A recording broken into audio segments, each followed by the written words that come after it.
so it's not an issue with the ultimate authority here, but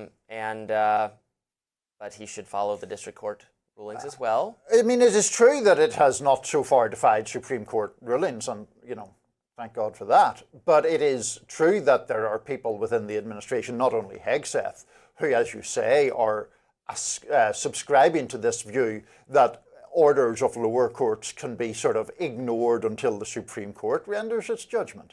That is crazy talk and very, very dangerous, because if you get into a situation where an administration says, well, we're just going to ignore the law until the Supreme Court rules, firstly, the rule of law is unworkable while that process goes on. And secondly, it just puts so much of the timing in the control of when things arrive before the Supreme Court. It puts an incentive for the administration to push it as long as possible before the Supreme Court rules.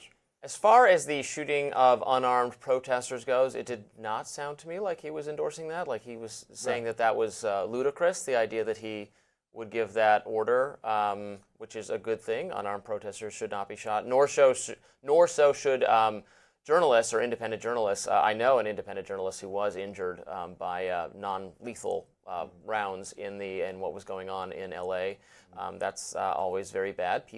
What the American people want is not confusing. They want rioters and looters and people setting things on fire to be detained and arrested and prosecuted. We vigorously support and defend the right to protest peacefully, to rally, to gather, to speak your mind, to do that kind of thing. That's all fine. It's a very clear dividing line in most cases. The kind of people who are showing up to just protest and the kind of people who are showing up to cause riots and destruction. It's in most cases a pretty easily discernible, definable category difference, and so that's fine. And the police have every right, or the police are the correct authority to take care of that, frankly, in most cases, not the military. There may be some cases where things get so out of hand, the military is called for, and I would say that support for using the military in some cases among the American people is higher than I think many liberal elites would appreciate, as emerged over the controversy. You remember the send in the troops op-ed from Tom Cotton that was so controversial in the New York Times, but then when you polled the question, most people agreed with it. The military should not be the first resort for dealing with unruly protests. I think we agree on that, but it could be used, but I didn't have any problem with his answer there.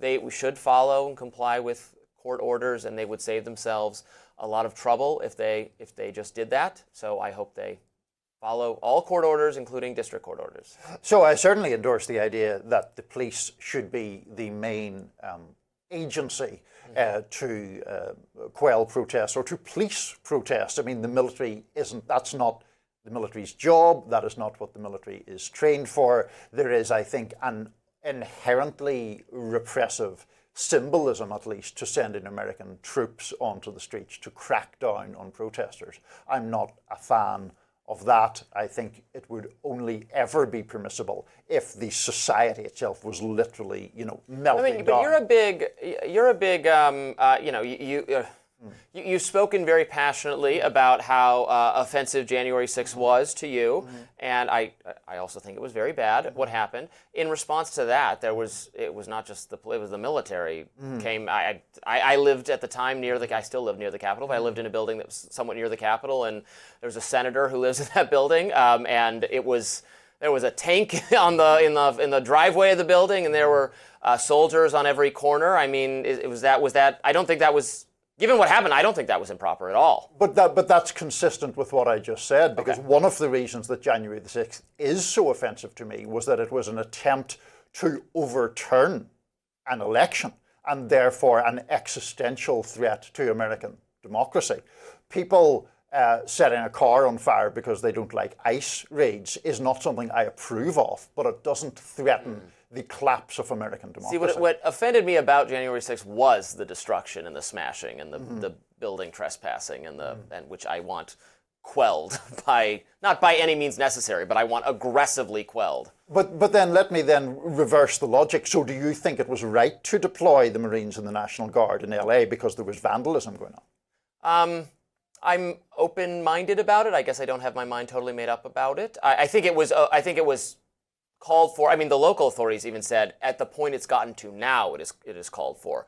They might have been involved too early, and that might have exacerbated the situation. Given the destruction that did occur, I think I support sending them in.